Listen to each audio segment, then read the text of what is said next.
Hey guys, it's Britt. Tonight we're here with a very brief update on the Resilient Jenkins. She has called out content creators and said a whole lot of things about gossip and how mean everyone is to her, even though she doesn't care. She made this video, so we're going to talk for a few minutes. If you're interested, please keep watching.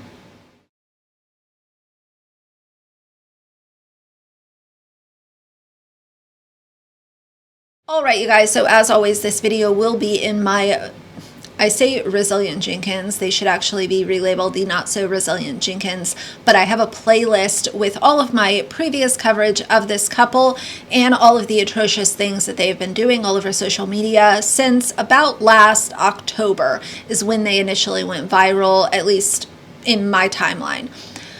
So Steph posted this video not even a day ago and said, "The amount of people that make videos talking BS on other content creators truly just lack authentic content of their own. Gossip isn't content. Spreading hateful lies about others is the easy approach to trying to catch views, especially when you can tell whatever content creator you're posting about is getting the views you want on your page." Whatever. How funny that on this she shows Drew not sitting on his ass playing with video games with a headset on, but attempting to help fold laundry. I'm sure that this was all set up just for TikTok. But let's move on to what she said here. As far as commentary not being authentic, here's what I think is not authentic. I don't think that utilizing your neglectful parenting is content. I don't think that sharing with the world that your children have had lice and you've had moldy clothes and you haven't been able to take care of your animals and grifting and exploiting children, I don't think that's authentic content. I think, for me, I'll speak for my own channel, I share my unfiltered opinion on public figures. That is very authentic, in my opinion. Now, as far as what she says next, gossip isn't content, spreading hateful lies about others is the easy approach. Please tell me, Steph, where the lies are about you and Drew, because the quick rundown of what I have seen is people expressing concern that you are packed into a one-bedroom apartment like a can of sardines. The fact that you have exploited this neglectful parenting as a way to create content to make money. When you made that money, you didn't even pay your rent. Now you're facing an eviction. People have raised concerns about the environment that these children are in, the lack of safety that they have, the fact that your kids are sleeping in the kitchen, the fact that your kids are literally laying their head on a piece of foam because you and Drew refused to buy them a proper mattress when you made over $18,000 in 1 month on TikTok. You didn't provide for your kids. You haven't done anything better. You haven't given them a bedroom. You haven't given them safety. You have exploited them to an insane degree. And here you are facing an eviction and you have a newborn that is literally days old. And you haven't gotten off your ass to do anything about it. And you defend who you call your husband. You defend him just like you have made the decision to ignore and downplay the fact that you have already been married to another atrocious individual. All of those videos are linked down below. This situation gets me very fired up because I could not imagine being this lazy and entitled and then to sit there and say that people are lying. Where is the lie? Not her pushing her 5th tax reduction out of her coochie 45 minutes ago in a car for this man to already be on his headset. In multiple pictures she posted, he's playing video games. Like, sir, we understand you think you're too good to get a job, but you gotta help her take care of those trophies.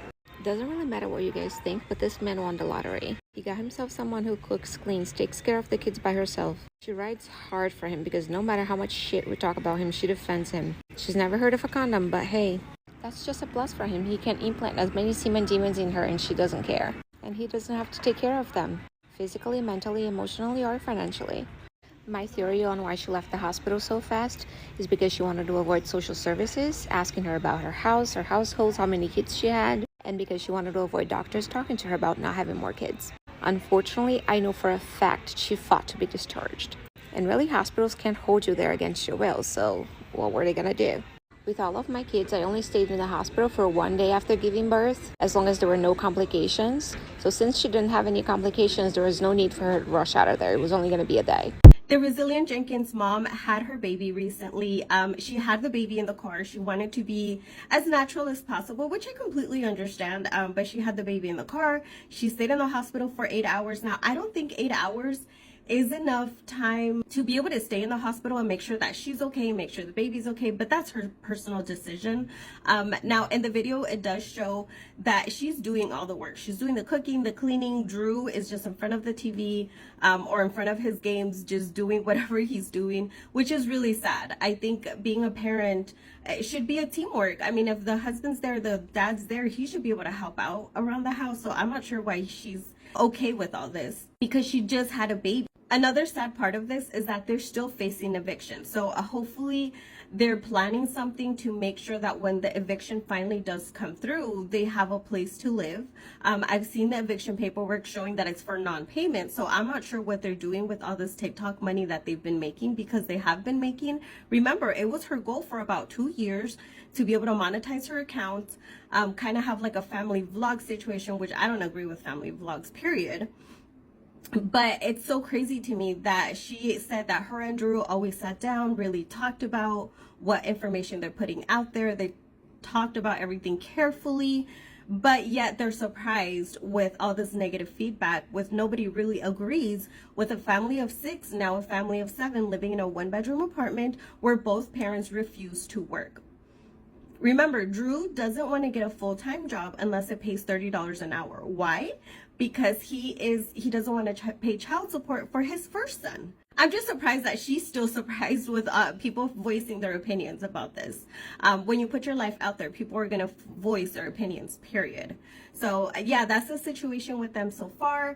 Let me know, what do you guys think? Let's talk about it in the comments.